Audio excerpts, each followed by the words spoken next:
Okay, hello. I think we are live. Let me know if you can hear, see all of that. I remembered the hat today, which is awesome. And my kids are kind of crazy if you can't hear. So fair warning for that. But I did a little bit of prep work for today, like I said I was going to, because our big goal is I want to flesh out the actual like words and suffixes and affixes and all that stuff that we're going to be using in the different parts of this. Yes, the hat is back. Exactly. It is a very important hat. So, yes. Okay. I am going to be switching back and forth between presenting or sharing this like PowerPoint thing and then sharing the code that we're going to use for actual generating. So I might have to play around with how to do that. It doesn't look like I can set both of them up to share. So I think what I'll have to do is just like switch it back and forth. So it might be like a little annoying when I have to do that, but we'll figure it out together. You know, it'll be fine. But so let me go down. We have started pulling in some of these pronouns. So we have those for now.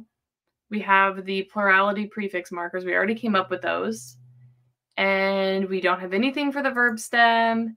And we only have a little bit of the markers here for the like degree markers for the spells. And hello. We came up with just the first part of the spell. So we have that initial like command, which is the imperative mood with the degree marker, and we kind of came up with that just so that we'd have a word to figure out. So that's where we're starting right now. So if let me see if I can switch you over. Let's see how this works. Let's see, present, stop screen, present, share screen. Okay. All right, so this is the code, and let me know if this is readable or if I need to zoom in. I assume I probably need to zoom in. If I can remember how to do that. Is that like control? Let's see.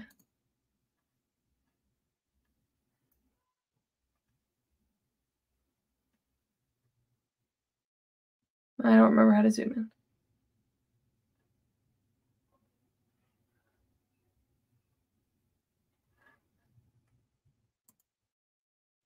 That's something.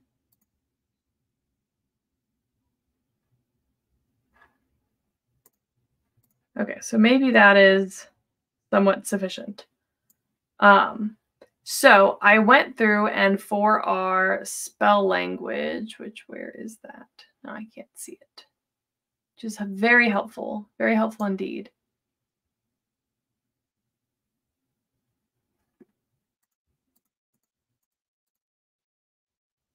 Oh, okay. I just closed the side. I was very confused for a minute. Okay, so we have our spell language. We have the rules for our spell language.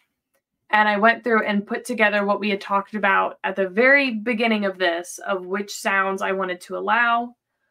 So we only have this limited subset, which I also added as a note in the PowerPoint so we can reference it from both.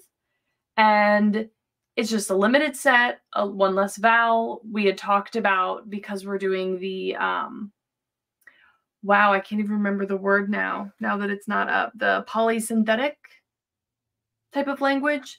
We want to keep the syllables relatively small. So normally we'll have like a CV, sometimes we'll have CVC, sometimes rarely CCVC or CCV. So I just went through, and this part is all it's doing is assigning weights for how, like, when it's going to generate something. So we'll always have an onset. 5% of the time, oh wait, I guess 5% of the time we will not have an onset. 90% of the time we'll have a single character sound. And then 5% of the time we'll have two. And then for the nucleus, I said 10% of the time it'll have two, and 90% of the time it'll have one, which I think should be okay. We can play around with that. And then it's usually there's no coda. Oh, I haven't fixed all the typos apparently. That's supposed to be coda. And 20% of the time it'll have a coda. And then the only other thing I added in here is just a bunch of validation that will hopefully keep it from having a T, D, or K, the plosives we're allowing at the beginning or end. So that's all this code here is doing. So hopefully that helps and we can actually generate stuff. I haven't tried generating anything with this yet. There's nothing in the library yet other than like some random test stuff just to have something. And then I just pulled in these 4 methods that I think we'll be using the most, which is generating a random name for one of the spirits, which is just building a name. There's nothing special there. Although we had talked of doing... Nope, I'm crazy. No, we didn't. And then there's just like suffixes, prefixes, affixes, because that's, I think, what we mostly need to be generating now. So I don't know how much per se we're going to want to use this versus just like coming up with things specifically that we want while looking at them. But I figured this might be a good place to just get some examples. So if I go over to my main method, we can copy this whole 50 times loop. Put that here. And then we can put whatever we want 50 of. So if we want specifically a prefix, which means I think the only difference here will really just be it'll use different weights for how long it's going to be. And then it will also use those validators. So if it's a prefix, it won't put TD or K in the beginning. If it's a suffix, it won't end with that. And then if we just do, I think I have a new world builder. Well, specifically, we want a new spell language builder.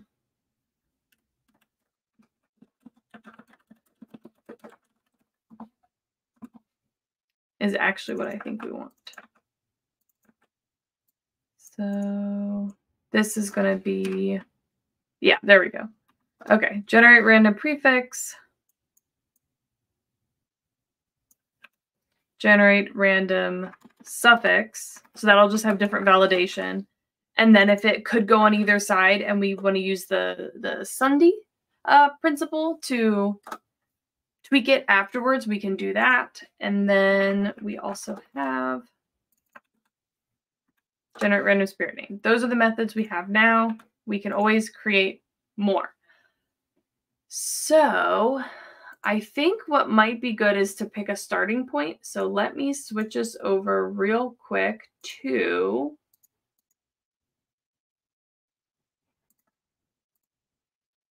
there we go. Okay, so I have this part in here too, which is just the sounds and the, letters that are allowed and a couple of the little rules. So if we want to build a spell, right? We have this part that's already figured out. So we could start with building the first part, which is having that vocative marker, and then you have the name of the spirit. So we could build a few spirit names. I don't know if we necessarily need to do that or if we could leave that blank, but let's start with the vocative marker and then we can sort of like work through to figure this out. I think that will help. Just to kind of have a starting point so we can sort of sound it out how it's going to be, if that makes sense, I think. I'm exhausted today. We took the kids to the aquarium and now I just could use like 8 naps.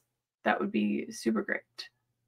Okay, so here's a vocative marker. So this is, I think, realistically only ever going to be a suffix. I don't think it will ever be like sandwiched between multiple markers. So just to make this easy, I'm going to go over here.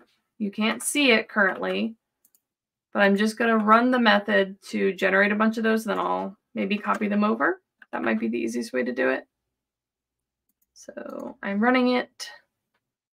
It's thinking.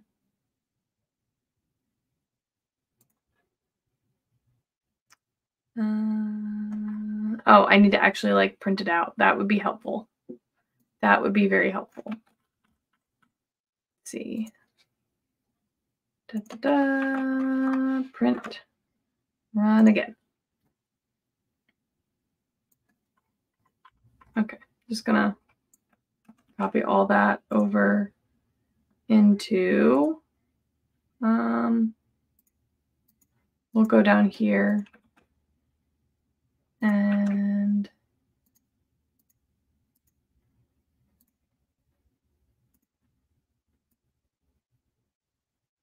there. Now we have some. Oh, here, what is this? Just as an example, Sanskrit's vocative was often a very simple suffix that either was unmarked on the root or ended in a single short vowel, usually ah. Okay. I think that kind of is a good vibe of just having it be short versus being long. Like, it makes sense if you're trying to just, I don't know. I think that does make sense. Because I always think about it as like, oh, so-and-so, and it's sort of that like exclamation kind of feeling. So having it be super long feels a little bit weird. So if we have the name of them, these are some sample suffixes. And so then one of the other questions is with the names, I think I mostly want names to end in vowels just because I think that'll be easier for adding markers to them, I think. So if they already end in a vowel, then maybe it'll make sense to have something that's just like a consonant vowel, or would be just a vowel and then potentially would add a consonant as like allomorph, something like that, or like as the Sandhi rules would change it. So if names end in vowels, you could have a suffix that is just a single consonant without. Oh, that's true. That's true. That's a good point. How do you pronounce that? Co, I guess. I don't know. I mean, again, this is all for people that don't know, and I think you were here for those ones. I recognize your name, but this is only going to be for like a written book, right? So like, however a generic English speaker would pronounce it is valid, basically. So I'm not worried too much about pronunciation, as long as I can look at it and like come up with, oh, like I would sound that out like this kind of thing. Yeah, so we could do a single consonant without even a vowel. That's true. So, and this is going to follow this. So we want something that would make sense to be an ending followed by this. So this starts with an A and an M, so we probably don't want to use any of those letters. So let's think. Which ones have we already used as single letters? We have N and S as plurality markers, but those are prefixes, so I don't think that necessarily means we couldn't use it. So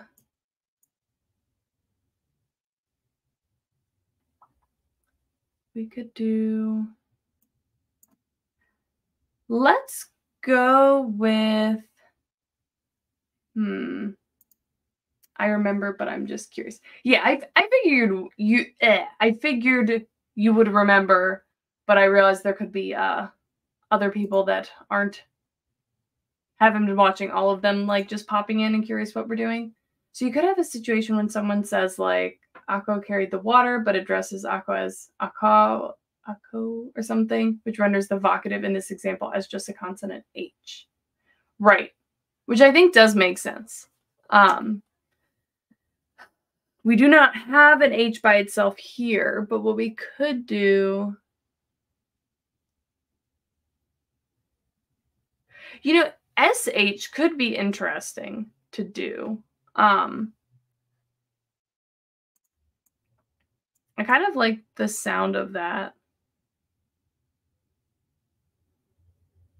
I kind of like the SH. I don't know why. It kind of has like whispery vibes, which I don't know. I think it works. And then I'm lost again. Okay, so vocative. For now, let's just slap SH there and go with that. So for a spell, we would have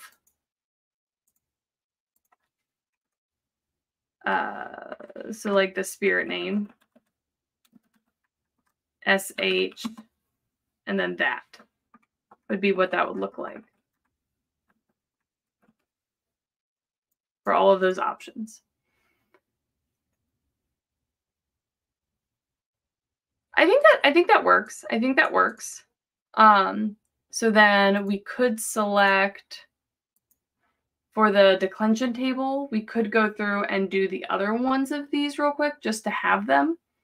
I do think a lot of these, because these declension markers are going to tie into over here, some of these markers, right?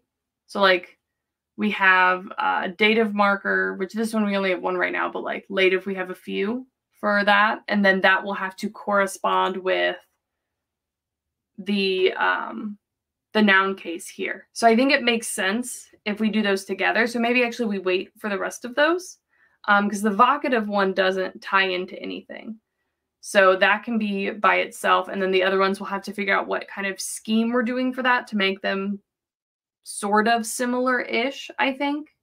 They don't necessarily have to be similar at all, but I feel like that would be easier for my brain. Okay, so let's go up here. Okay, so we have this part, we have this clause. So then the next thing we have to do is the actual verb. And so we've already done pronouns, which would be here and here, but it's dropped usually in this case, so we just go straight to the verb stem. So if this is our verb stem, we have all the potential verb roots, we have various action morphemes, determiners, and then whatever the direct object is. So the verb roots are just going to be whatever. We have a few examples that we could use to, like, I don't know, create some of those. But these action morphemes, I think, will be the next big component we have to come up with. So if we go to, and I don't know, if anyone here watching that is actually a conlanger, or, you know, I really don't feel like I can call myself a conlanger right now, like, barely understand grammar, but is there like a normal method that people follow for fleshing this out, or does this seem like a logical enough way to do it, or am I going to run into problems where it's like, oh, if I had done it in this order, everything would have made a lot more sense and I wouldn't have come into as many problems or something? I don't know. But yes.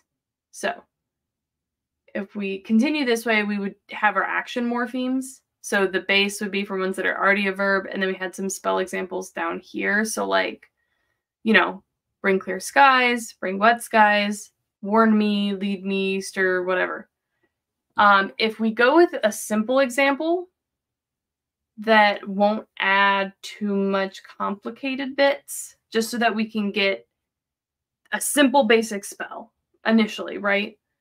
I think that might help, and then we can work on adding in the more complicated structures. Usually what I do is, after coming up with some sort of basic framework, I test it against some examples to see if it's working as I intended or if maybe I missed some detail. Okay, I think that makes sense.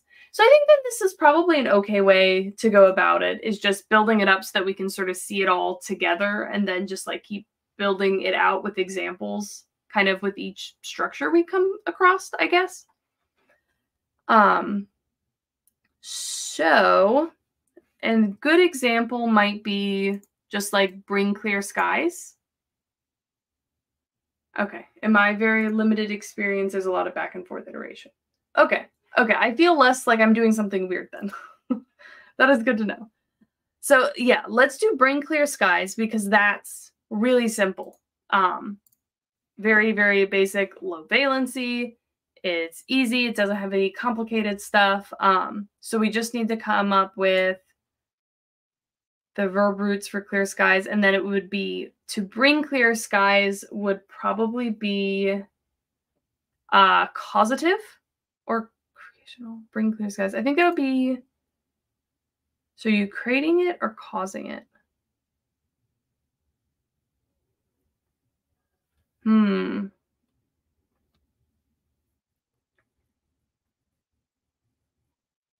Causative or creational?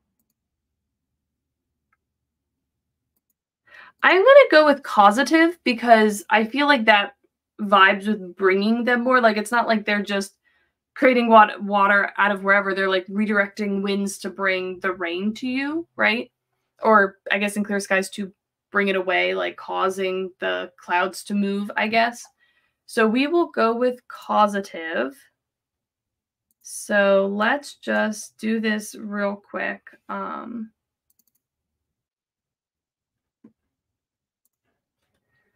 reckon instead of thinking this as bring X, it could just be clear the sky or make the sky clear.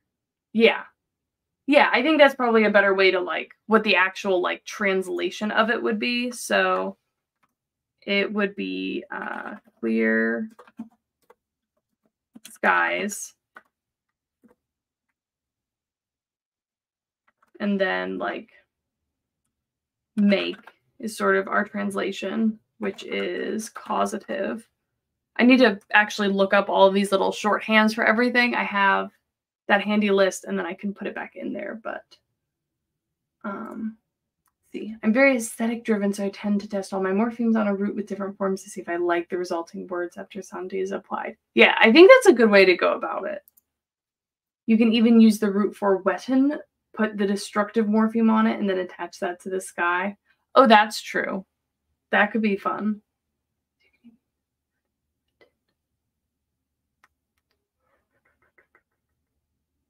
That is true, because you're not creating something. So you definitely wouldn't use creational, but you would use creational to like potentially bring or like make the skies wet or make rain kind of thing. So then to get rid of that could be the destructive.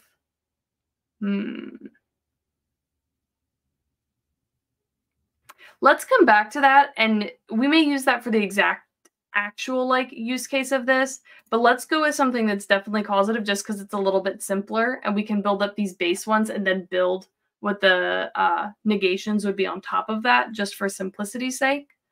So something that would definitely, let's go with the theme. We'll just go with make fire, right? And we won't add anything special to this. We can expand this later for like make a fire over there, do this here, whatever. We're just going to say make fire. That's it. So if we want to, how did I not end up adding? We'll just add that there real quick. So we want the causative one, and let's see. So if we want to cause something,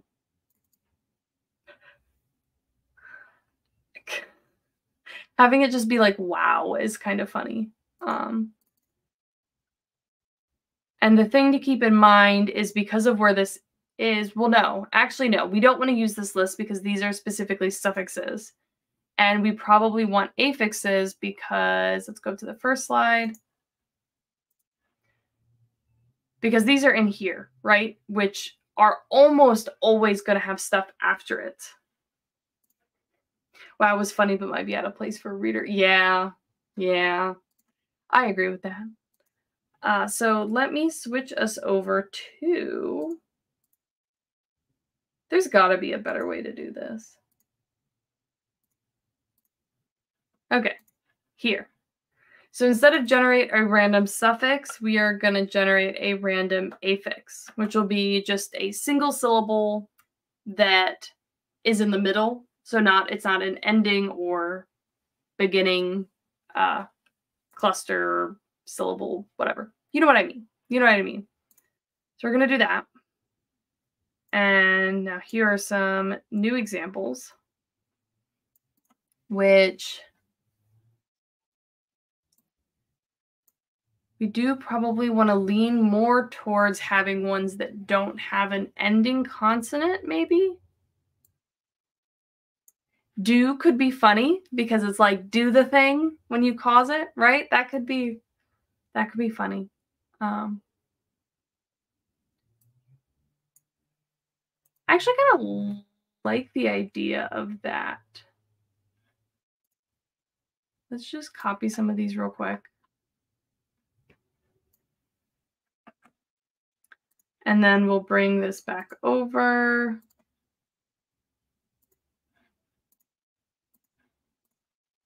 Okay. Bring this back over here. We were doing okay. Let's make this smaller. And move it over here. Okay. So for causative, I do kind of like that du, wherever that ended up. Is it like near the bottom? I don't know. I mean, it's a thing. So I kind of, oh, there it is. I kind of like that. Just because I think combined with a bunch of other stuff, it's not going to be as obvious. But I think it's just like a little trigger that we might like mentally like latch onto a little bit. Or at least it might make more sense to do that for my brain. So if we did that, we would have whatever fire is, and then do. Which probably should have built some roots out for this. But let's just come up with some, like, pick random ones, stick them in here, come up with a few roots, and just see what those look like. Oh, it has a duplicate there. But so we have do, creational could be, probably don't want it to be super similar. Let's put knee there. I don't know, there's not that much like who.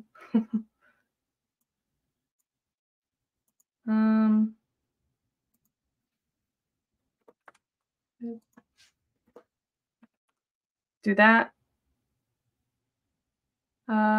Base. So something really simple that is a base.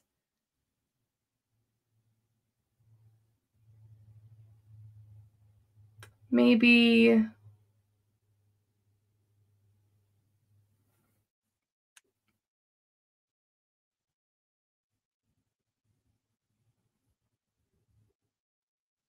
like reading all these, like I feel like it needs to have a different feel than the other ones because it's that like you're just like doing it, right? Like I feel like it shouldn't have the same sort of feel. So I feel like I need to not just do consonant vowel. Like it either needs to be just a consonant, just a vowel, or something that's a little longer. We could do, let's see, the base suffix could be something that changes form depending on the root. So if the root ends in a consonant, it just inserts a vowel while being unmarked otherwise, maybe. That's true.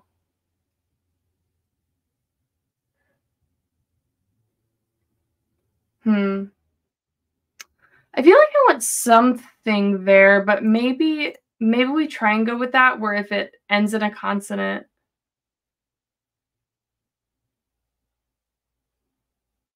then it just gets something basic, like a vowel. I don't know. Ow. It's fine. It's fine. My brain is here today. And then if it ends in a vowel, I mean, maybe there's just two forms of it in general, and we add something in both cases just so it's like clear. So there could be, whoa. Okay, good. And a vowel one, just to keep it as short as possible. And that would add potentially some translation confusion too. So which ones do we already have a single vowel for? Let me just go check that. So these are prefixes. So I don't think we need to worry about that too much. So I don't think we actually have anything to really contend with so far. So let's just pick,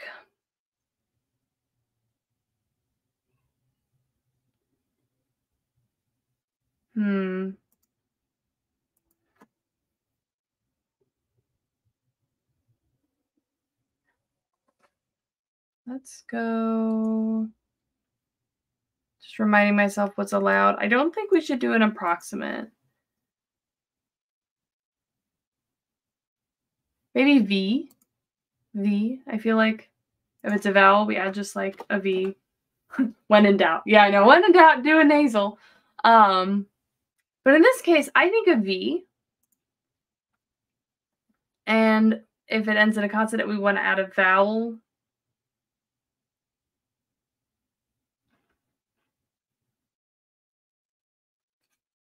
I'm going to say add an I. I don't know. Well, add an I. I is one of the more common vowels anyway, so I think it's good to do with that. So we have that. Let's see. What else do we have here? Reflexive.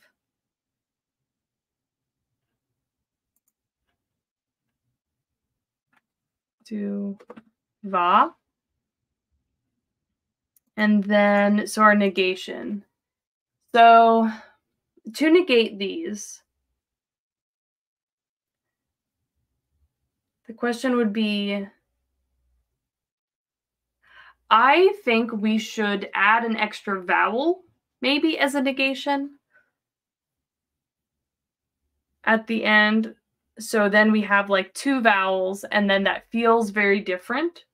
And it would be a little bit more distinct from just like, I don't know, something else. I'm not sure if that makes sense, but if we already have a U, do we allow any, do I have this written down, what we would allow? So UA is weird. UI is weird. Not sure if a double U would make any sense there. That would be kind of weird. What if it was like, is that weird? If we added an O to negate it? I don't know if that's super like pronounceable. Like I feel like that, like duo at the end, people would just like duo, but this like fuo, I feel like that's a little bit confusing how that would be pronounced. So maybe we just change the vowel.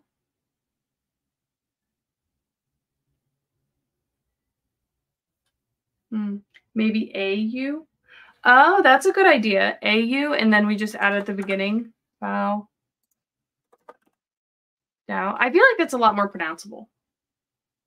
And then it just inserts that A in there, which could be some sort of, it does one thing, but then in order to make it fit in the language, it morphed it into that. So let's go with that. Let's go with that. And let's just generate a bunch of nouns real quick. So we'll say, what are examples for all of these? So for negative causation, we have like terminates it or to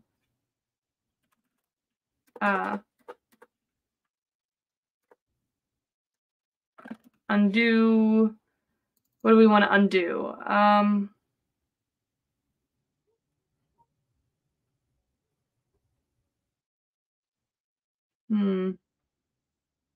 I don't know.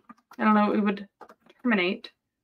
Or it would be stop doing, right? Stop doing. So we'll just say this would essentially mean put out the fire. So then if we have creational, create, for this one we'll say wind. Like just create like a gust of wind kind of thing. And then let's see, destructional.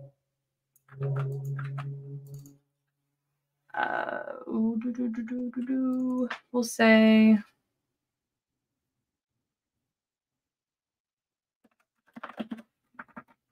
say destroy this crystal, right? To crumble it or something.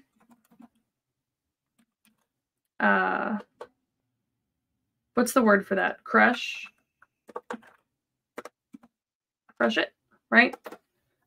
We can do, so instrumentative is to use it the way it's supposed to be used. I'm trying to remember.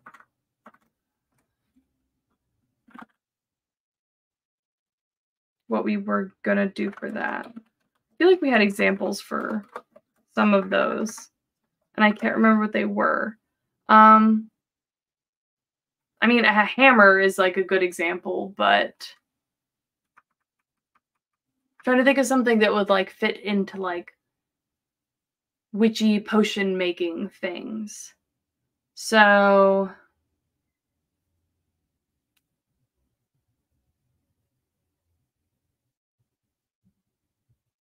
I don't know. We'll just go with like hammer. I don't know. We'll do that because it's simple. And then we have reflexive. Oh gosh, do I remember what reflexive is? Do I remember what that is?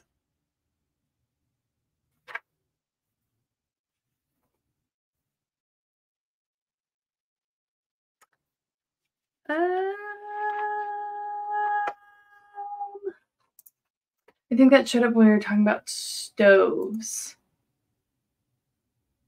Oh, yeah. Well, actually, yeah. Let me Google real quick.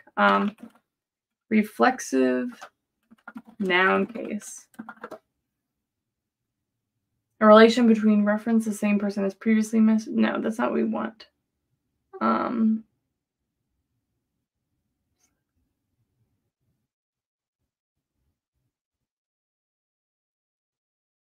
When it refers,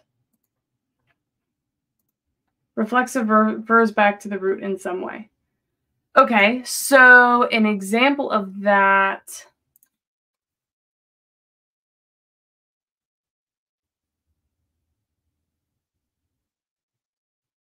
When did we think we would use that?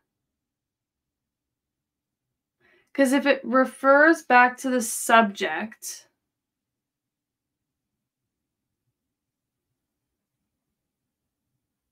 or back to the root word, or back to, does it refer back to the subject? So like in this case, it would be the spirit, or does it refer back to whatever the root is? So like if we were using, I don't know, fire, it would be to do, it would be a, on.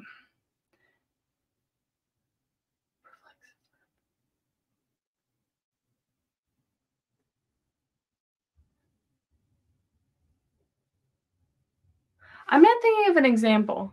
I don't know. We need to think of an example for that.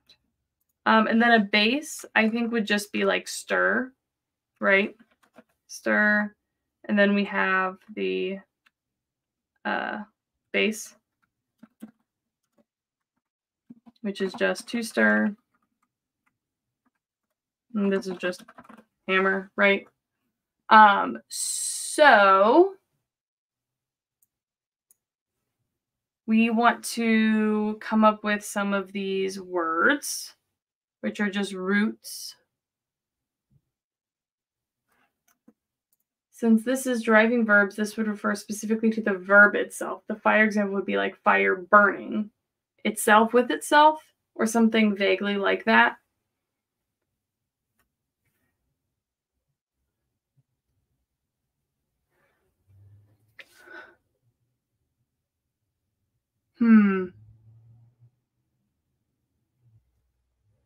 Fire burning itself.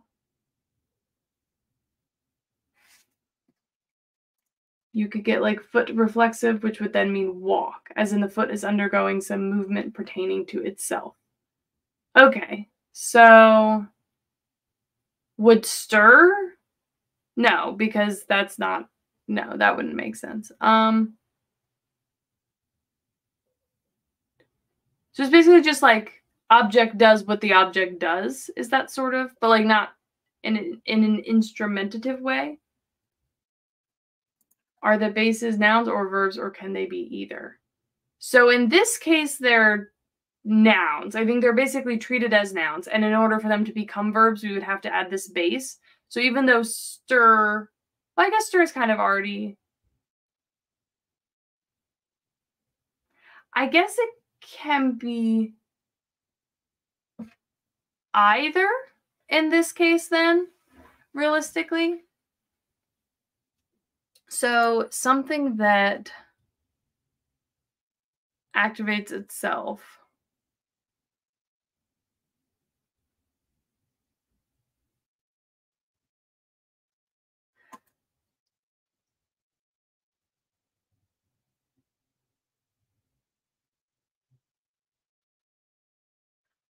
I'm not sure. I'm not sure. But we can always come back to that. So we need to come up with some nouns here for fire, wind, crystal, hammer, stir, which we'll just add a few. We don't have hammer. We don't have crystal. We have fire. We have blood, wind. Yeah. So then I can switch this back over again.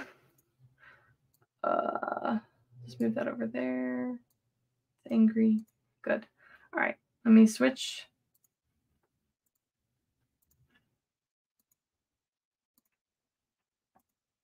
Okay. So for these, for noun roots, we really just like want a syllable. Like that's all we want. So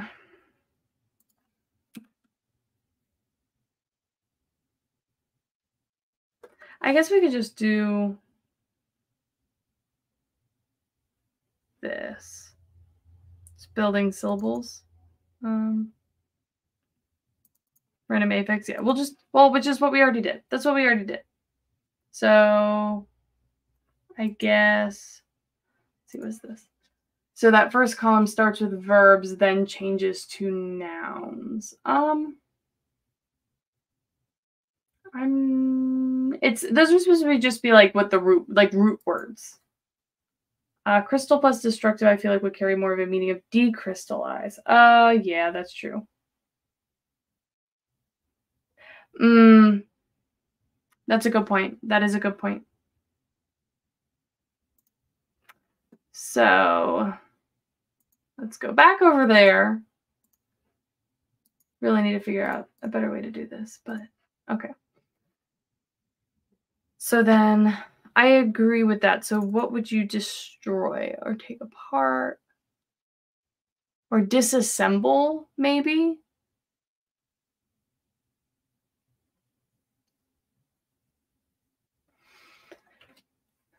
So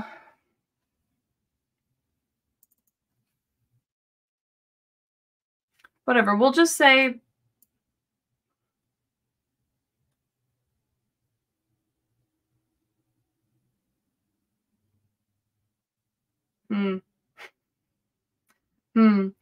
we'll just say this is going to be, for example, is just decrystallize. And that's what that just means, and that's fine. So we can bring this back over. So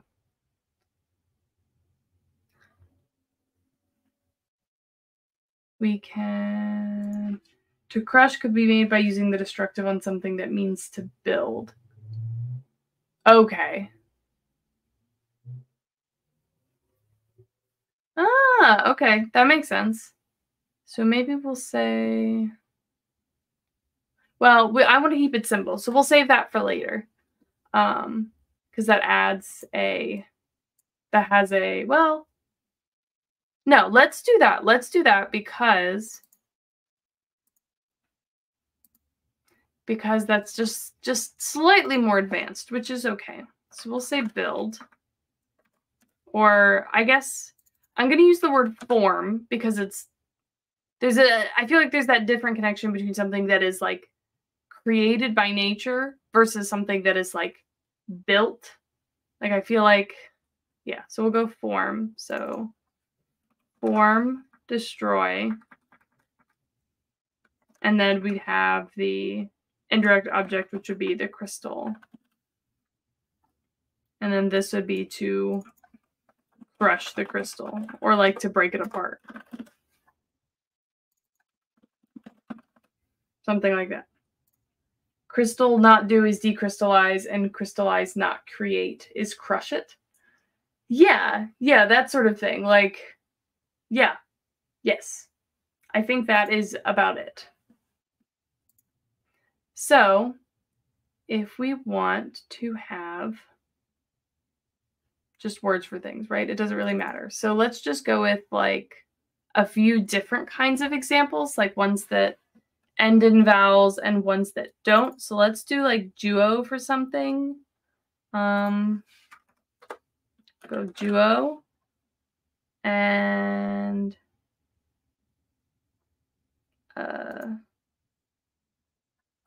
let's say Vli is fire. Just for an example, we'll say Kaf is form. And what else do we got here? Let's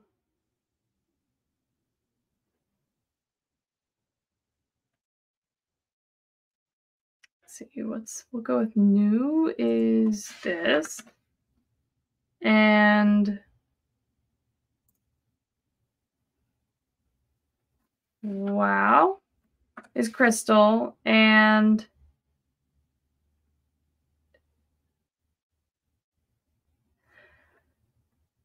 let's go with something that is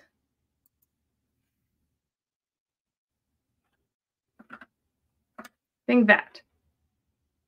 I think that's all the ones we need. So if we did that, right, just like random stuff, then this would be Vlidu would be to create fire, or yeah, start fire. And then Vli undo Vli Dao. Vli Dao is to put out the fire. To create a gust of wind would be and then create, which is Ampu. These aren't awful. These are not awful. So form destroy crystal. So that would be Kaf, and then destroy would be Fao, Kafao. So we need something to deal with that, and then wow. Kafao, wow. That's kind of awful. But I think that's okay. Things can be awful, and then we can fix it. So hammer is new, and then to use would be ni, new ni. It's kind of weird. Stir would be duo, and then it ends in a vowel, so duo. Let me move this further over. Why don't you want to move this here? Okay. Okay. So I don't hate it. I think it's fine. I think we have to figure out something to do with this. If there's two Fs. Which maybe that's fine. I'll have to think about whether or not that's allowed. Awa is a weird sequence. I could see it getting simplified to awa, as in kafawa, to make things more pronounceable. So that part. Yeah, that is true. Wait, no, you have a consonant at the beginning of the word. Kafawa's K. Oh, that's right. Good point. Good point. So what had we said was our default for K? We have a note for this somewhere. Where is it? K to KH question mark. So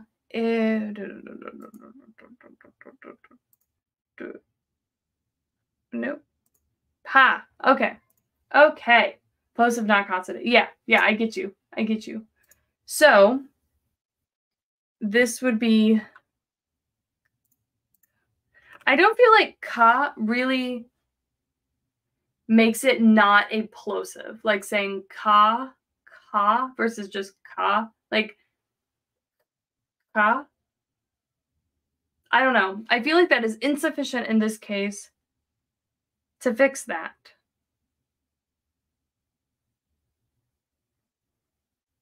Maybe then if that, in that case where KH still sounds weird, it just, well, no, but then an H can't be by itself. If KH doesn't exist in the language, you could just write it as H. So an H by itself, I think, doesn't exist in the language. Yeah. So K exists. Oh, yeah. Okay. So maybe KH wouldn't work then. So it would have to go to something else.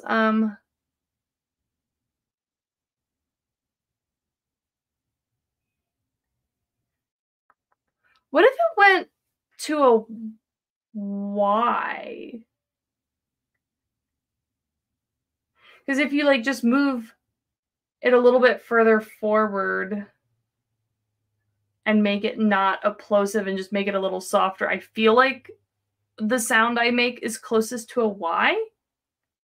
Because like, I feel like a Y might almost work. It's kind of weird to put in there.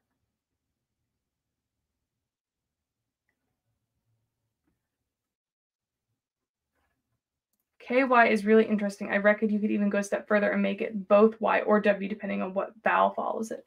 That's true. So that it still makes that right sound. So let's go back to wherever, here, our notes. So let's do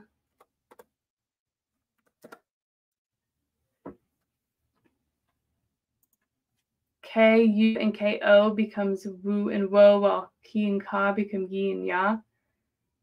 Yeah, I like the idea of doing something like that. So A and I are the most common.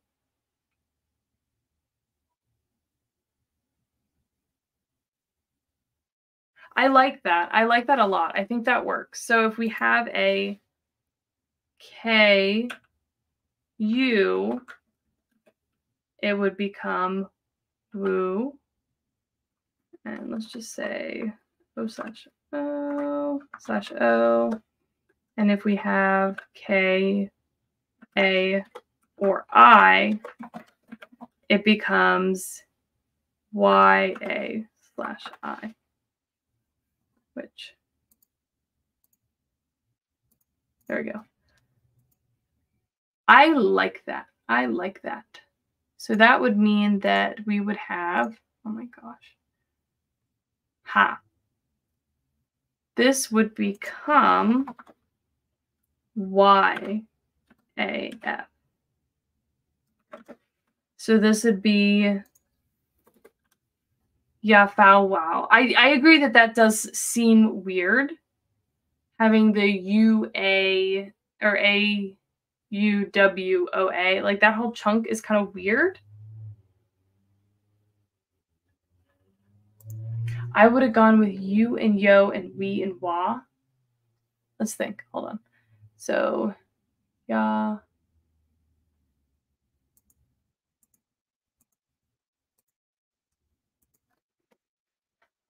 You, yo.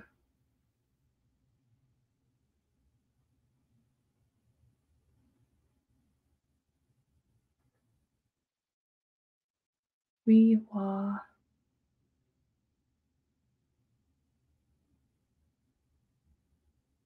I'm going to think on that.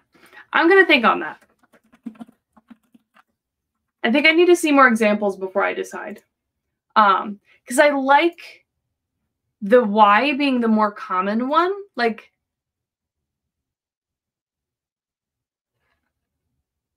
some languages don't like woo or yi. That's fair. That's fair. We can be the change we want to see in the world, though. I think I need to see more examples of it. I think that's like the big thing here is that I just need to like have a lot of these breakdowns. And then once I start running into like icky bits, I can go through and change it all. Cause like, yeah, I feel like it is okay. Yeah, foul wow. I feel like doubles could just cancel themselves out. The only problem I worry about is then if that changes the meaning. But I mean, you can have words that are the same that mean the same thing. Like it can be weird like that, I think. So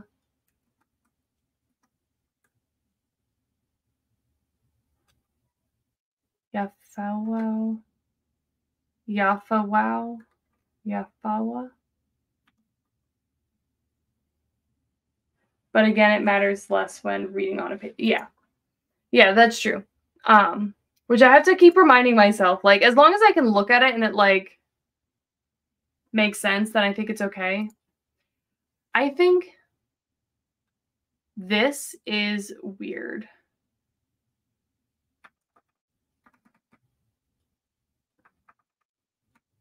I mean, would it just be like that? Yafawa? Yafawa?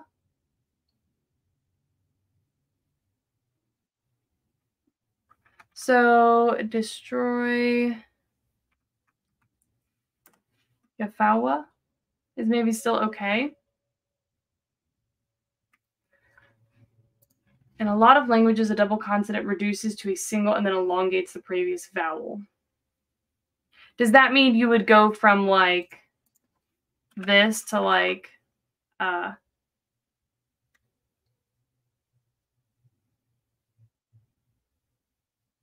do you even do that? Like, just 2 A's? You just switch the F for 2 A's? Yafawa? Or would you do, like, how would you, like, phonetically? How would you phonetically indicate it, right? Because I can't have any of this be based off, like, a pronunciation rule because there's no way to control that. Okay, yeah, so 2 A's. Yeah.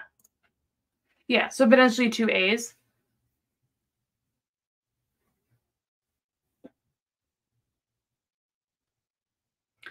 So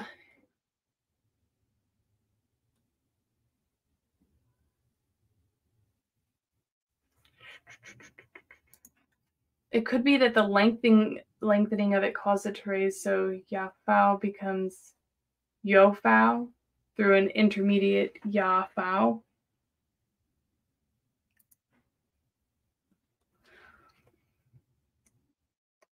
That's an interesting idea. So, and you could have a rule that long vowels change. Okay, so I am slightly following this. I'm going to temporarily copy this over here. So we're talking about if you have, I guess this probably isn't Sandi for this part, right? This is something else. But if you have a vowel, come on, type for me. So where it's a double consonant. Oh, it's still Sandi? Okay. So then that could elongate. Wow, hold on. Vowel, consonant, consonant. You would elongate the vowel, which could also raise it. So just so I understand how this would work. So in our case, it's yo fow, which to wait, it's a ya fow would become ya fow.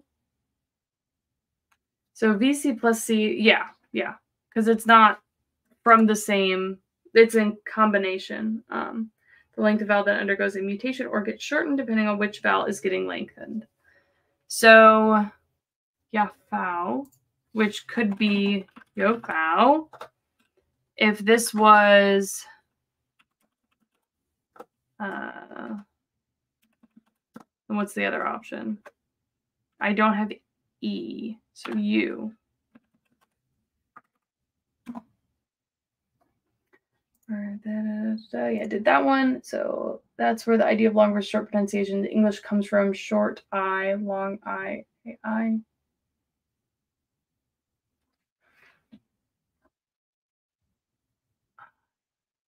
Instead of, I am very bad at reading IPA notation.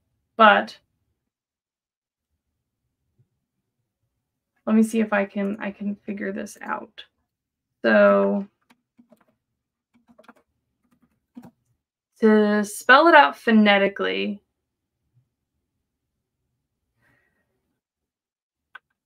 I feel like is that lengthening it?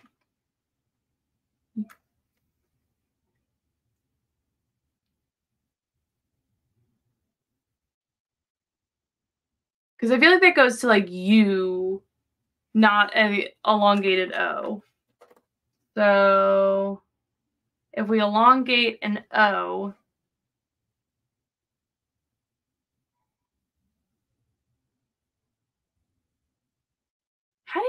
how would you phonetically indicate that?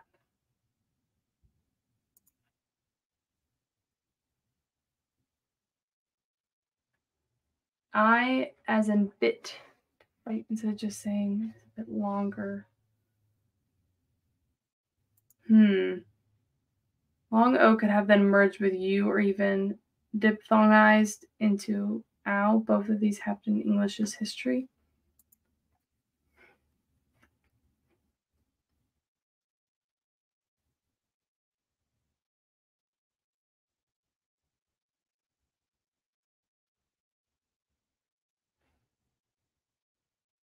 So it could be that, be that.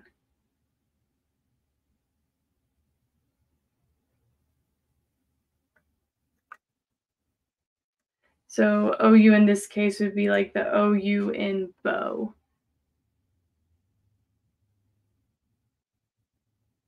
But people would phonetically look at that and say like you foul probably. So I wonder if like, because like I could be weird here because it's about pronunciation, right? Like it's not about the actual like letters.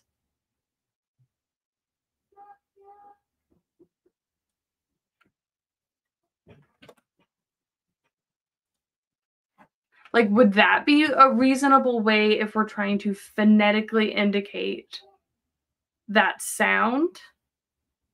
Alfow? Yofow to yaofow? Maybe. A lot of the times, long vowels will turn into diphthongs, and short vowels stay the same. Yeah, I think that makes sense.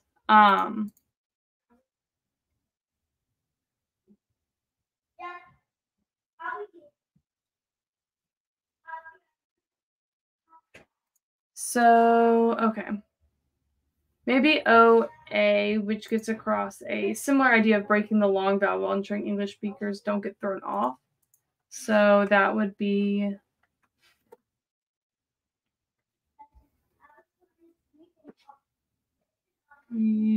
how would I okay. I'm trying to like clear my brain. Like, how would I pronounce that if I didn't know how to pronounce it?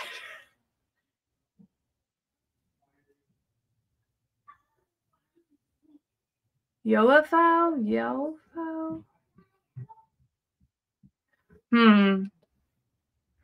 I may have to think about this.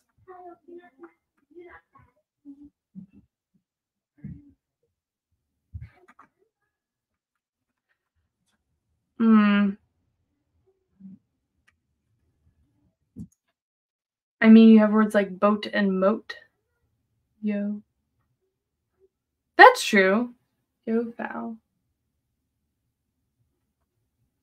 Yeah, that's true. That's true. I don't think this is that weird then. Maybe it just looks weird because it also has the AU over there and that many double vowels. Like the AU would probably get shortened. Yofa, probably. Something like that. Which isn't that weird. That's not that weird. What I might end up doing, potentially, is coming up with all the pieces, like the separate pieces,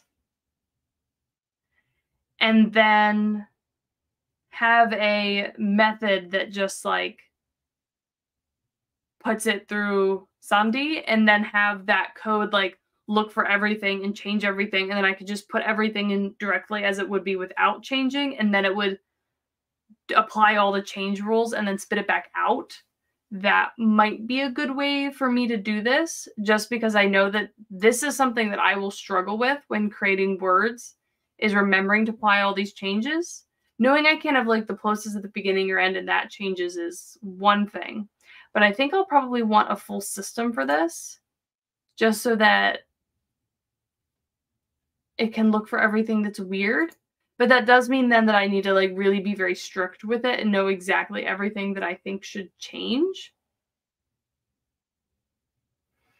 which would be a whole thing potentially.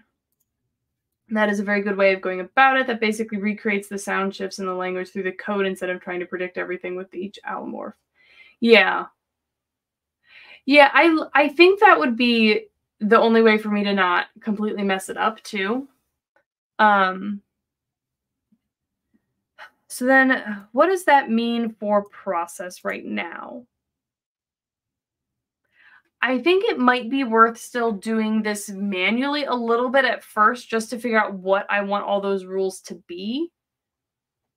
And then, I guess, oh my gosh, here we go. Oh, we were already here. This is literally the side we were already on. Wow. Right, so like this is what it would be technically, and then maybe when I'm writing it here, I could write what I think the change would be, which in this case, technically the K is what starts it, right? So this would turn into Y, what were we saying?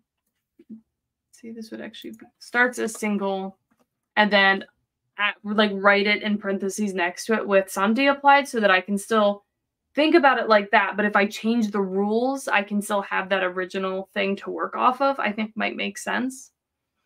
So in this case, we'd have Yo Fawa. Yofawa. Oh yeah, yes. Good point. We forgot the double Fs. Double Fs. Kafawa or Kafawwow. Good point. We deleted a lot of letters. Which would then turn into Yofawa.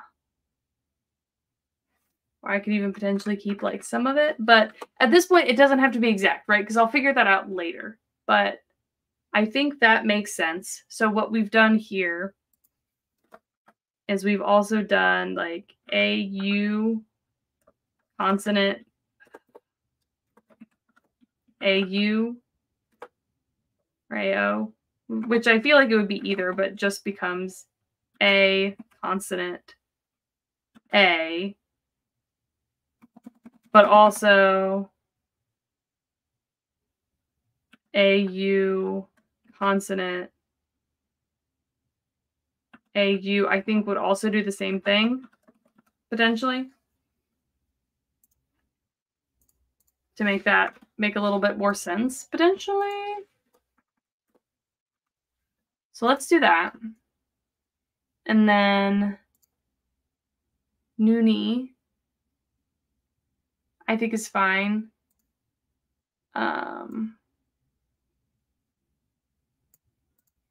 So Jove. What do we have that's a UA? UO.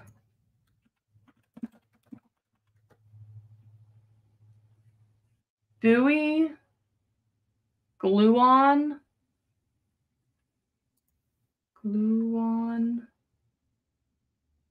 Juov. Do you think this is easily pronounceable for someone? Because maybe this is a vowel combination or diphthong or whatever that I don't want to have. Juov. I'm not sure if it seems that easily pronounceable. Juo.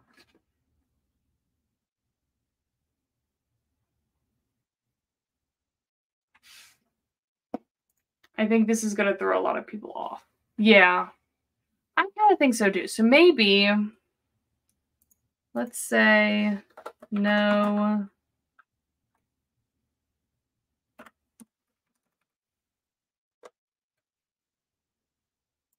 You might want to restrict diphthongs to only be closing. As in the first vowel has to be lower, more open than the second vowel.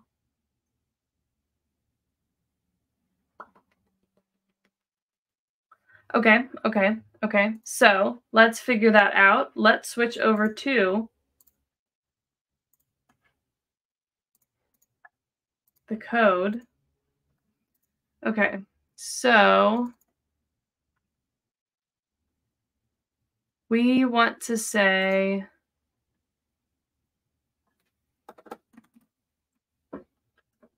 so no, was it UO? Yeah. So no UO. No, what did you say? IA, UA, UO.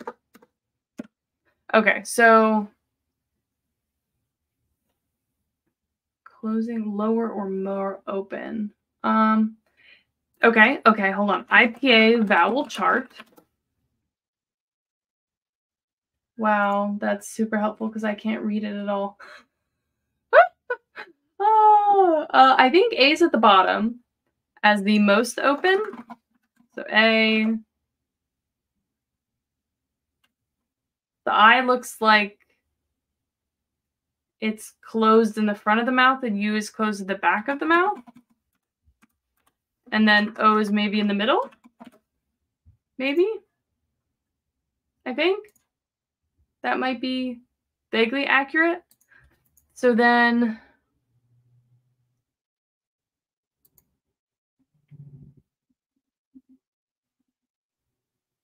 okay, so vowels or diphthongs must be closing, which is first vowel lower than second. Lower, more open. So, okay, so now I need to pull the, okay, let's make a method real quick. When validate diphthong is closing.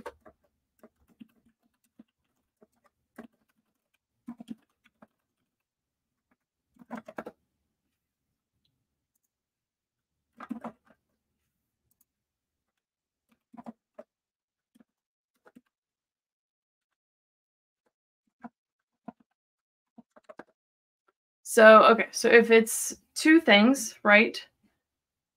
If it's clothing, closing, so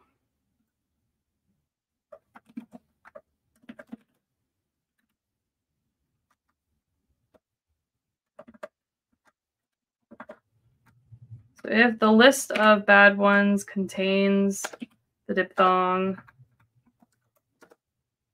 return false.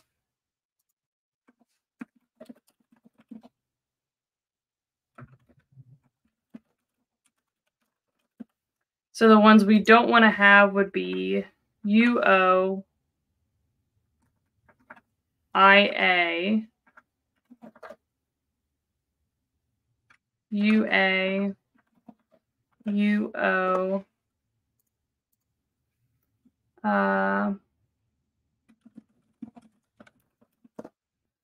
see.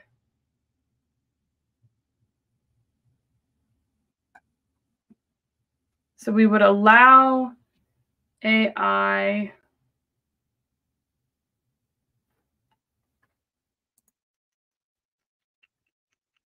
We'll start there.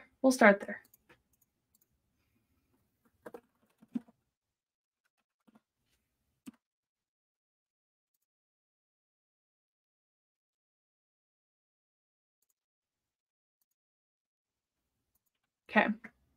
So then what we can do is add a validation here for checking if it's an okay word in general. So if the word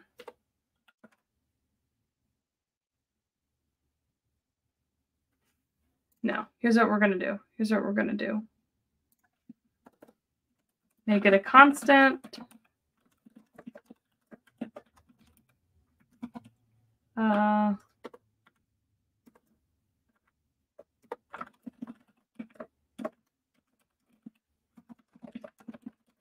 We're going to move the list here.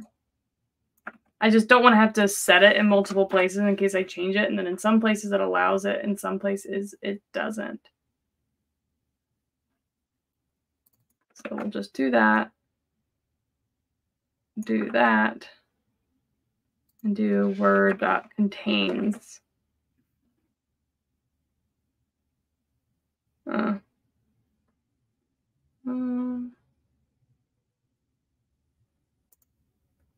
Maybe that'll work. That might get angry at us.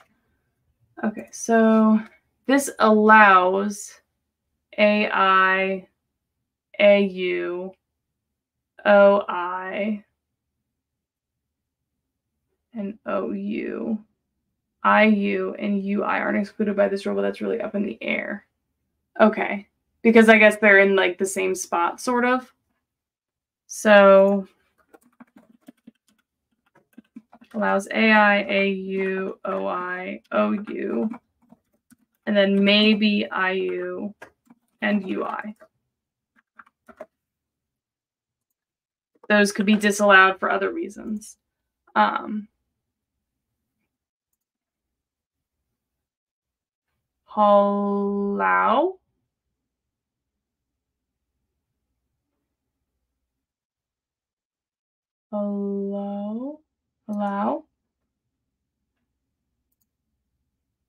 I don't know what that is for. Unless you wait, are you saying hello? Oh, as in hello. Oh. Hi. Oh my gosh, my brain. Oh, I forgot AO. Oh. AO. Thank you for the catch. AO. Okay, so yes, I think that's good. So what this means for us is if we switch back now, let's switch back, present, share screen, this guy. There we go. So then we're not going to have that. And we're just going to ja. We're just going to have that be ja. And then this will be ja. There you go. Easy peasy. So I think everything else in here is already okay. AO. This AO is fine. Yeah, that's fine. Okay, so this is all fine. So I think this makes sense. Okay. So we did a thing. So let's copy this over to where we have the words. I'm going to delete some of this. Why are all these capitalized? So this would be, for example, some spirit name, SH, Amai, Lidu, would be commanding the spirit. Wait. Is J allowed as a sound in the language? Oh, is J allowed? Yes. J is allowed, I think. I don't think we said it wasn't allowed. I think it's allowed. J. I'm trying to think. One of the naming languages might have disallowed J's. But I don't think this one does. At least I didn't write that it does and it generated it, so I didn't write that in the code anywhere, at least. I've already lost myself. Okay, here we go. So we have the same thing here. This would be like a spell. We can do this too as a spell. So something amaiwan ampu. Did I mess that up? Was that actually ampu? Yeah, ampu. Fine. Are affricates also affected by the word boundary rule? I don't have them as affecting anything right now. It's just plosives.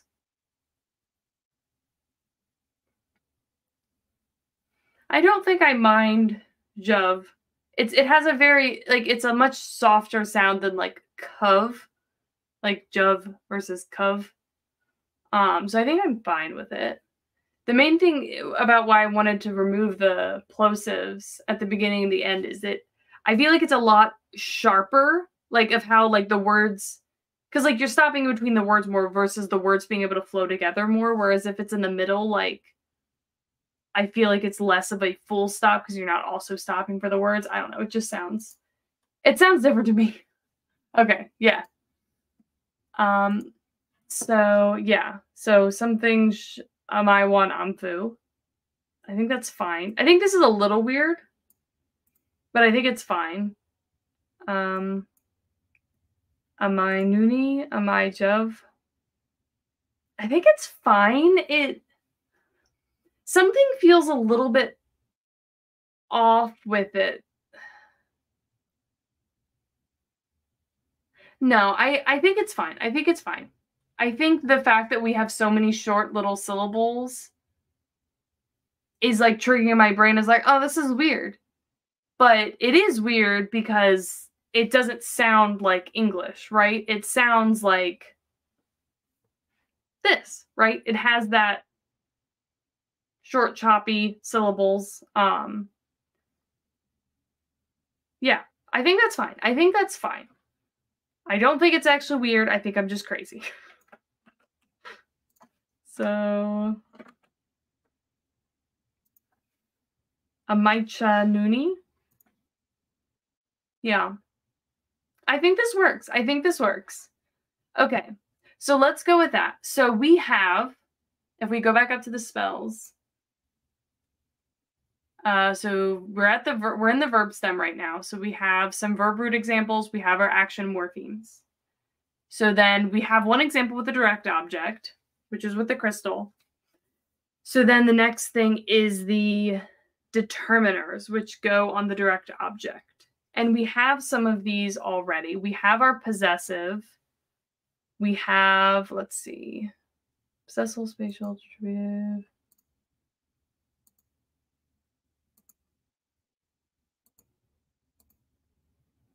Yeah, here. Okay. Yeah, so we have our, so subject on verb. Yeah, we have these guys. So then the only thing we're currently missing is our spatial determiners. So if we come up with those, we can have more spells. So let's say, let's see, proximal, medial, this, that. What kind of vibe do we want with that? Let's say these are just random syllables. Yeah, because they're,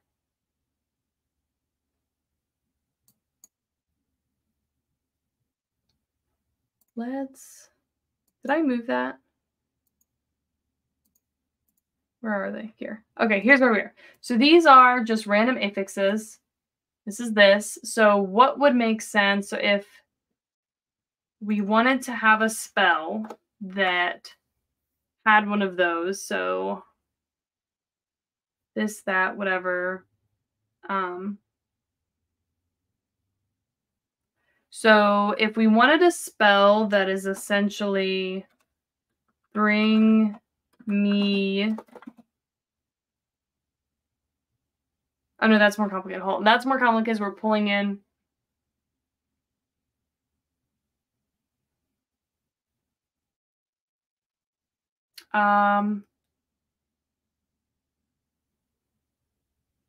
Let's just do burn that tree. Keeps it simple, not as high valency.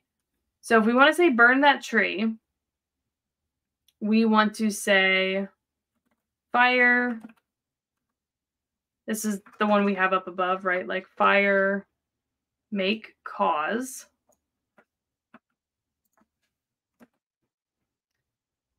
And then we need that, which it would be that I'm pointing to. So it would be that pointed, whatever, our medial one.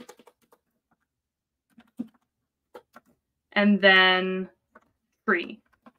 Or in this case, you could probably not even have tree in there. Let's just say burn that. Let's keep this even simpler.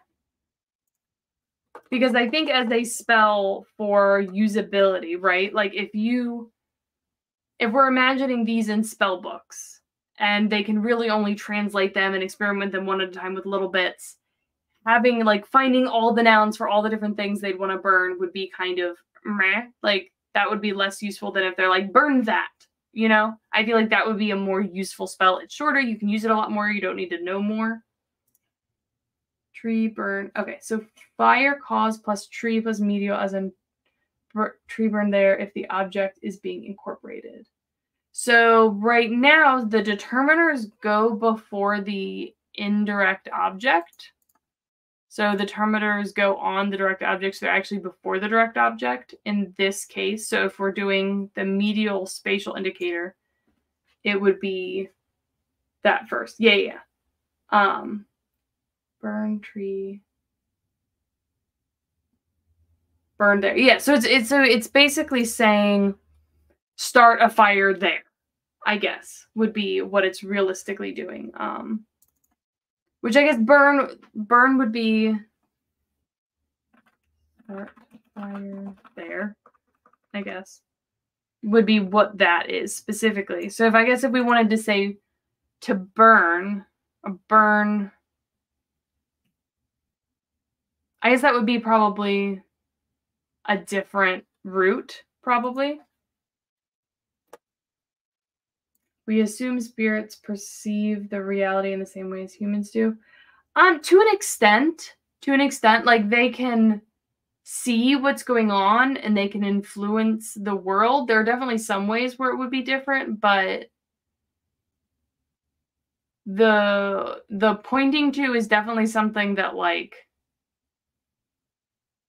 is definitely necessary to make this work from a like story perspective and how the spellcasters interact with them. Like there needs to be some sort of like indication thing for it. So start fire there. Burn with that pointing finger may cause something on that vector to burn. Potentially, like, I feel like this is one of those cases where, like, if you were commanding, like, trying to get a spirit to do something you didn't want, and, like, maybe it was, like, a really difficult thing to force them to do, right? Like, it would take a lot of energy on their side. You would probably need to be more specific.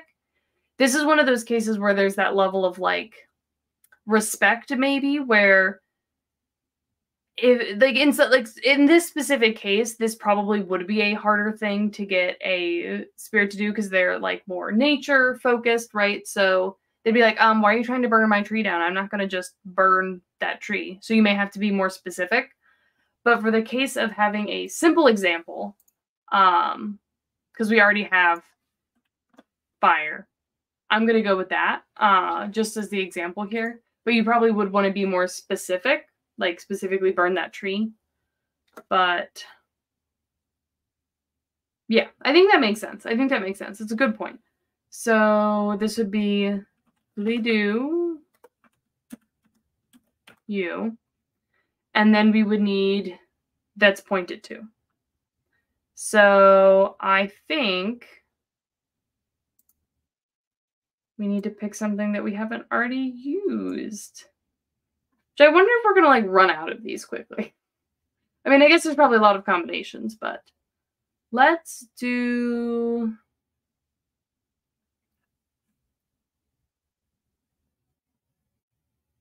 let's do,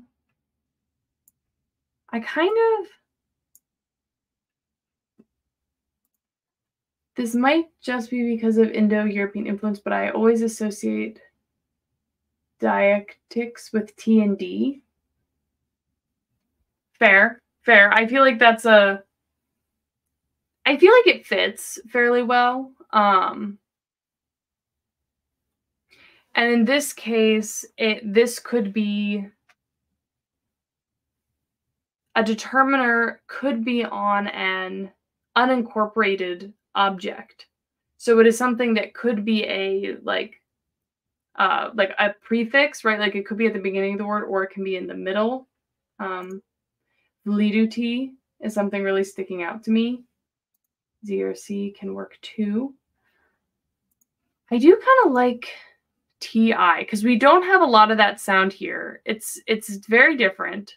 We don't have a lot of T's yet. So it kind of has a little bit more of a distinct sound. And so if we did T is also, where are we here? T is one of our plosives. Wow.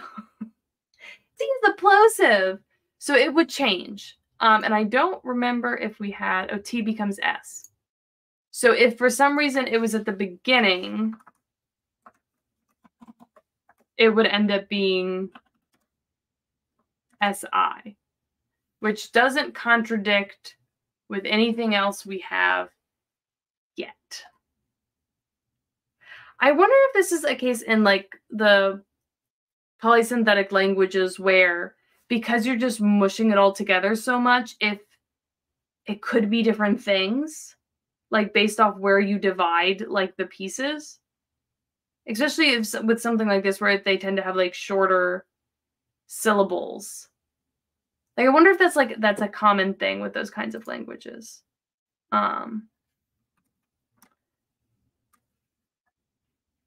Also, T has a feeling of stopping the mouth as in something is in the way of the wind, location, event, or place of interest. Yeah, like it definitely feels like a little like a break, which is kind of fun to use in this case too as the determiners because it is separating the actual like verb root part with the direct object chunk, right? It happens often and regularly in polysynthetic languages, but you can often tell what they mean based on context and implied meaning from the speaker. Yeah, I think that makes sense. And I would assume that there would be a level of pronunciation too that might tie into it, like where the maybe where the emphasis is could maybe add some bit of meaning. I don't know. But if we go with T, I almost wonder if we want to go with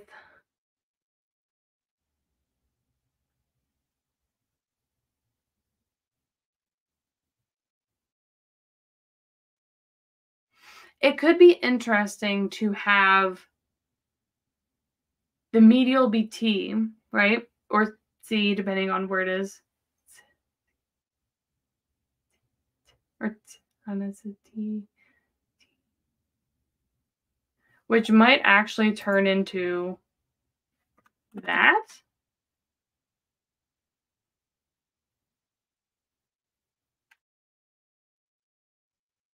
Just to like from a pronunciation standpoint, I don't know.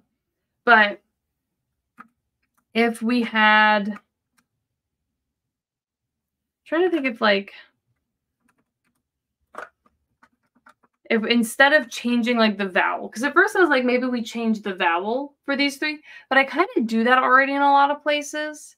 And it could be interesting to do something a little bit different here. So if we added another consonant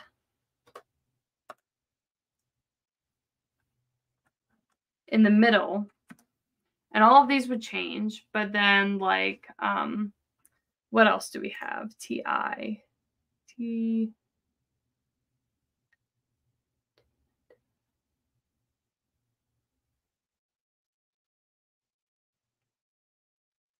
twee, tlee, tee, twee. But none of those other ones kind of make sense. Like, I guess you could do a W, like twee.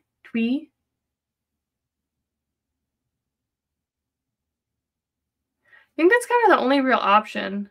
Tritwi. Tlee, I don't like. Tyi is weird. We can't use E. Oh, that's right. We can't use E. But we have this.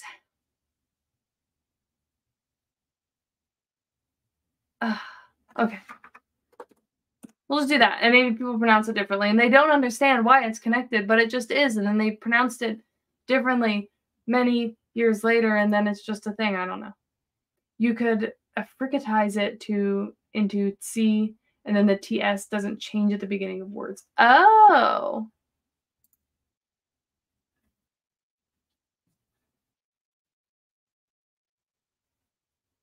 That's true.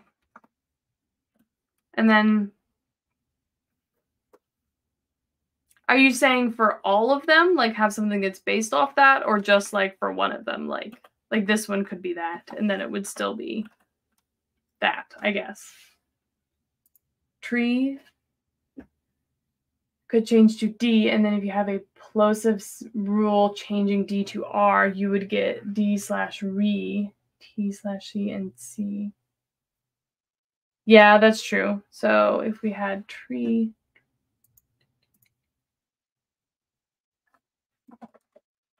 tree,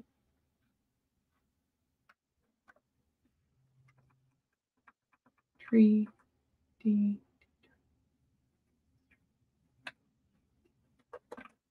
So yeah, I kind of like that, honestly.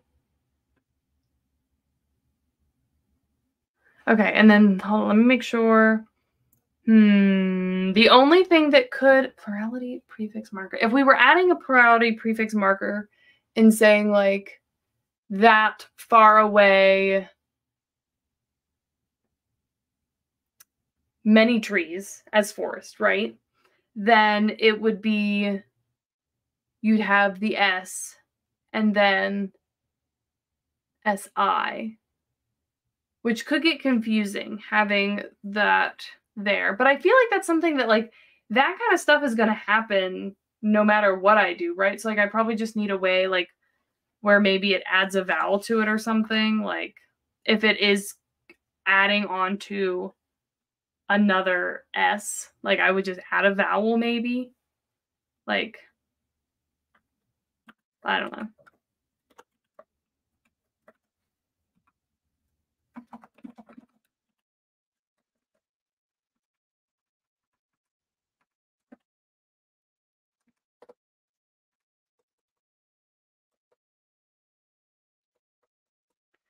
You could avoid confusion by stressing the first syllable of the root, and then that completely destroys any ambiguity present.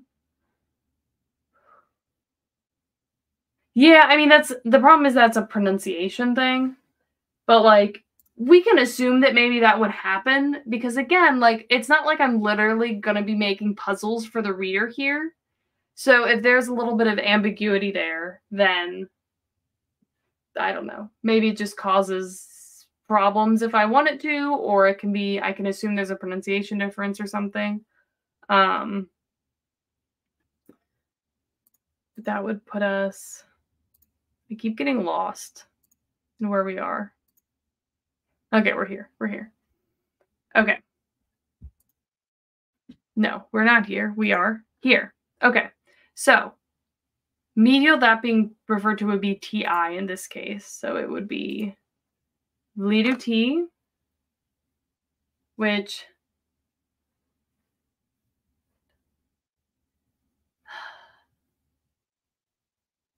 in my head, I like to not change the vowels.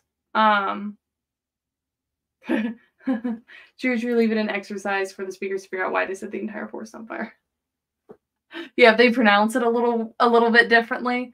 I'm just thinking of the whole like Harry Potter, it's Leviosa, not Leviosa or whatever.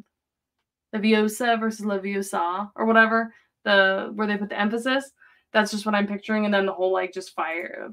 forest burst into flames. It may also cause interesting situations where users cannot say a proper spell and creating an alternative is a big deal. Yeah. Yeah, that's true. That's true. Potential for shenanigans. Always great. Okay, so we've done our determiners.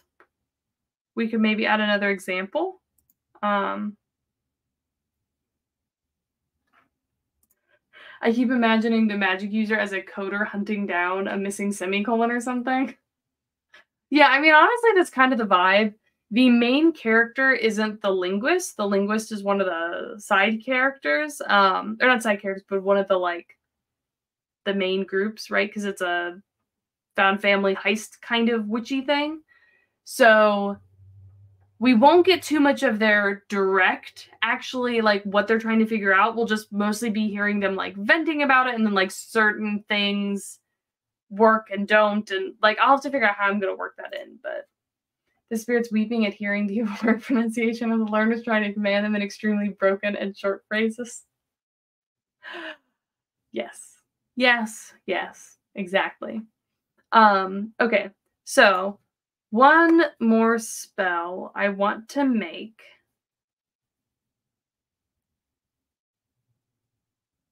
Right now.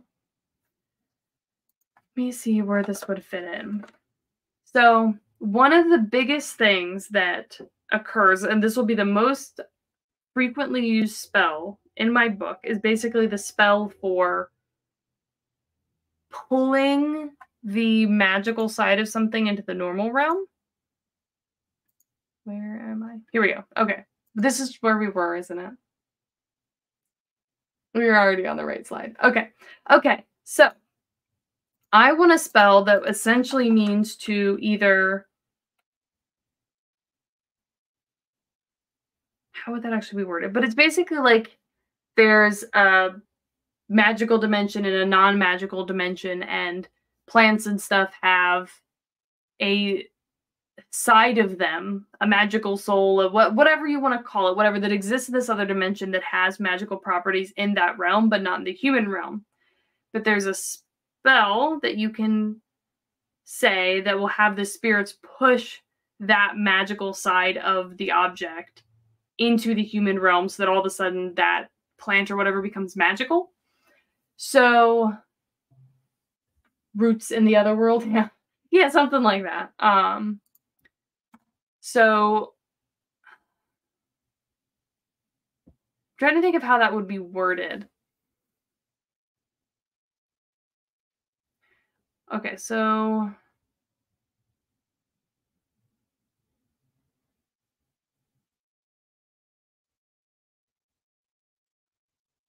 I always picture it as something like where it's whatever they're touching, right? So we'll say this. Oh, God.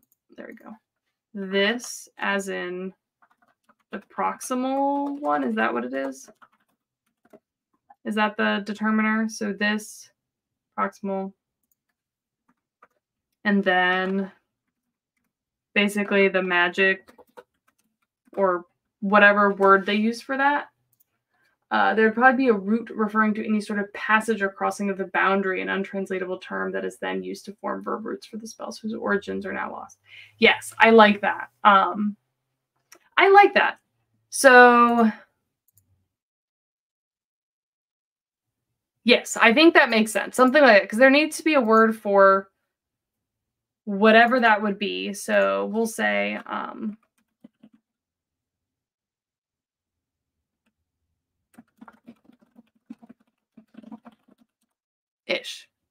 ish, right? So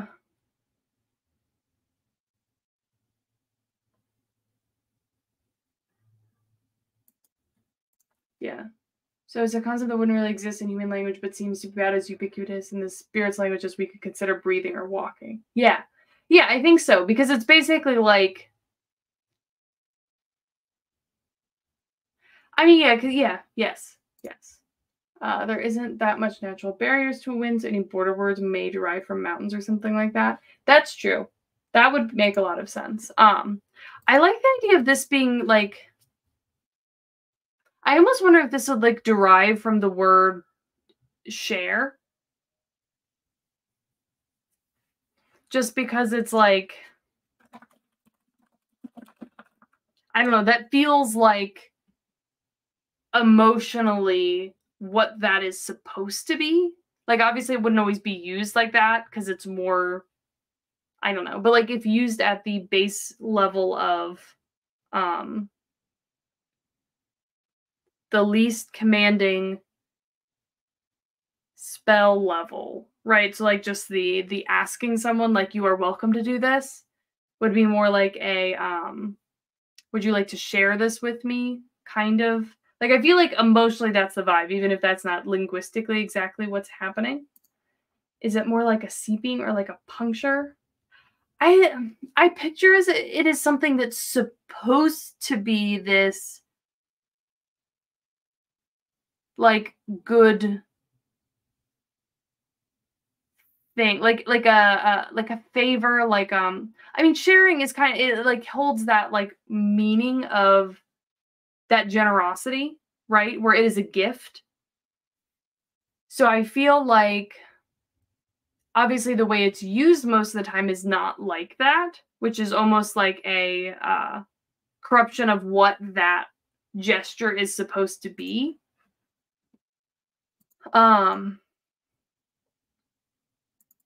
Which, but it is also a sacrifice. Oh, that's true. Or like payment or something like that. Maybe something from to divide being stretched to a meaning of to bestow. Ah. I actually really like that.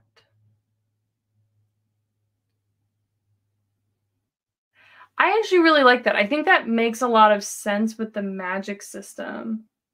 Yeah, I mean it's kind of, yeah, like that combined a little bit with like it is sort of a sacrifice because it is a gift, which like a sacrificial bestowing of forms, you know, like I feel like that's definitely the vibe there.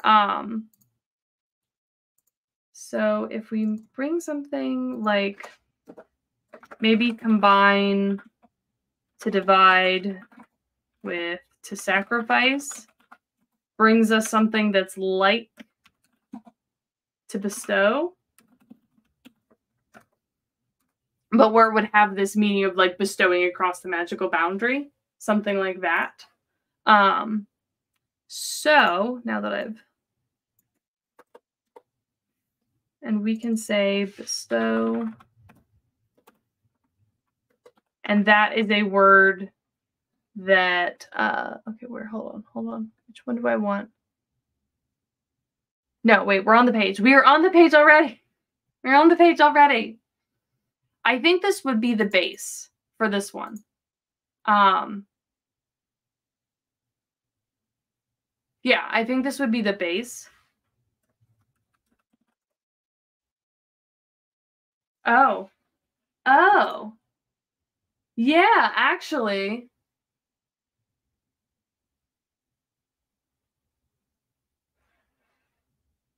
Yeah, actually, I think you're right. I think you're right. I think this is reflexive. Yeah. Brilliant. Brilliant. Now we've used our weird action morpheme that I've been struggling with. Okay, yes. So what we would have here is something, and then you'd have va, and then the this proximal was di, va di. So I feel like, okay, let's see. Let me move this up, move this over here, and add 2 more levels real quick, just so that we have to divide and we have to sacrifice. And divide, I mean, we sort of, isn't that sort of this? Like to divide is sort of the destructive version of form,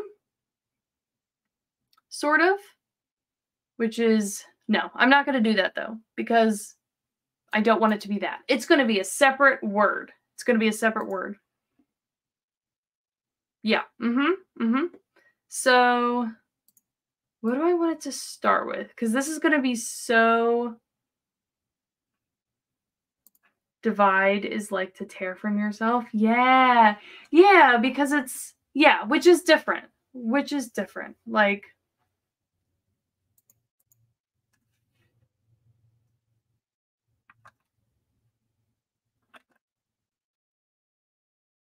Yeah. I think that's there's like a very explicit meaning there. Like, you know? Divide could also be constructed from the verb for two and another reflexive to give the meaning of to make two of something from one, hence to split or divide. That's true. But then I had to start looking at numbers. Then I'm gonna have to start looking at numbers, which is maybe a thing. Well, let's figure out what sacrifice is first. And maybe like just generate some stuff and think of some combinations, and then we can like retroactively work back from it. So let me... Birth can be seen as a division. Ooh. I like that.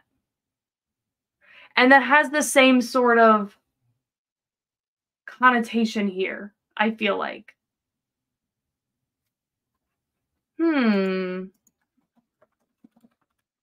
So maybe it's something that means like to give from oneself, right?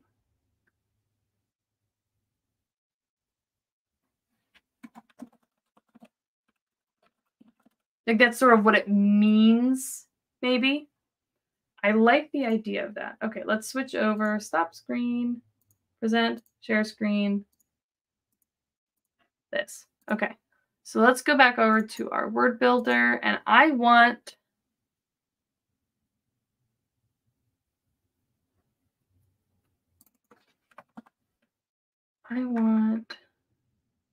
get word builder dash build.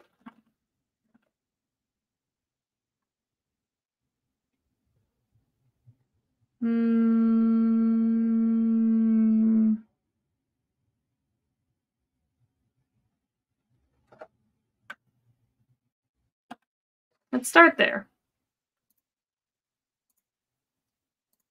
And just see what we get. Cannot be cast to char sequence. I had a feeling it was going to be mad about that.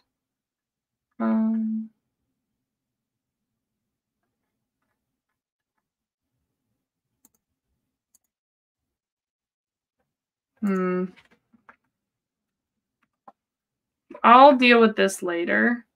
I'll fix this later because we can just manually make that not dumb for now.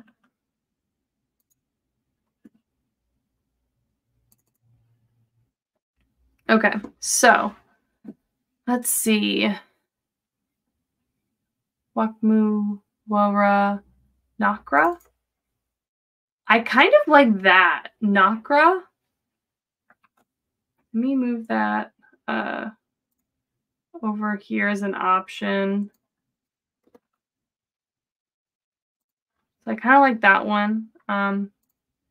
Yili, Johnny, Nato, Yari, Nisru. I don't hate that. That has a vibe to it. I'm liking these like end start ones a lot.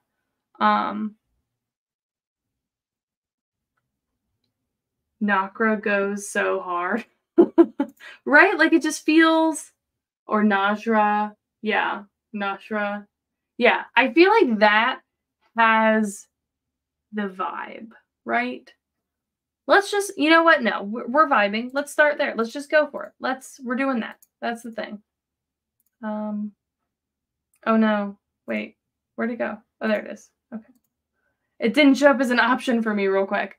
Okay, so let's say we go with Nakra, right? And that's the word. Oh, I really like that. Nakravati.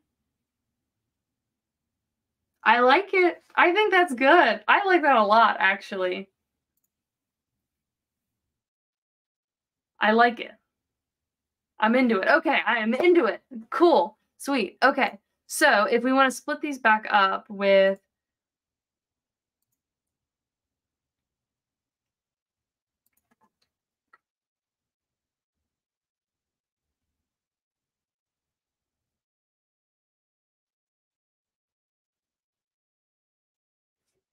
what if this was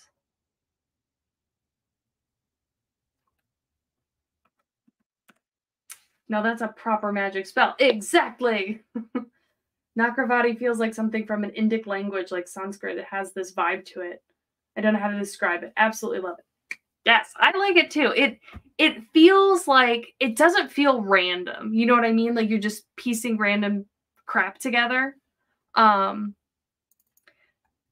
I like it. Okay, it's good. So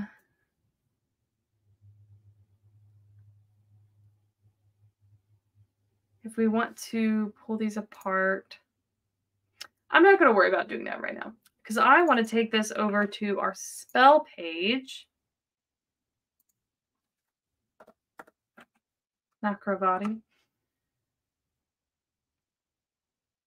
So this would be like something SH Amai Nakravati. I like it. I think that's a vibe.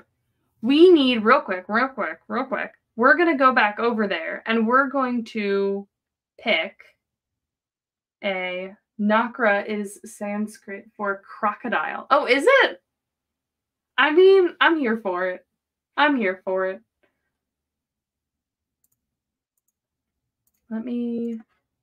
Let's go back over here real quick. Okay. Okay. And let's pick one of these to be just like the name of a spirit. Because, you know, I want it to end in a vowel. So, and na kravati is Russian for on the bed. Okay. That's fun. Yambi? Yambi could be the name of a spirit. So we have alligator on the bed sheets. Oh my gosh. I mean, it is certainly a very, what's the word I'm looking for?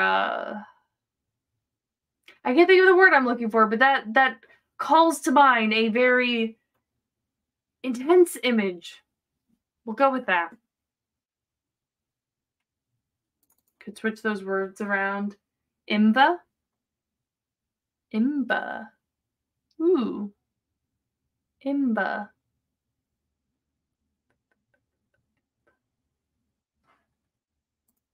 So I like that. I like that. I like that. Okay, we're going back over. We're going back. We're going back. See here. Okay. So if we have a spirit, Imba, it would be Imvash Amai Nakravati. That sounds like a spell. That sounds like a thing. I like that.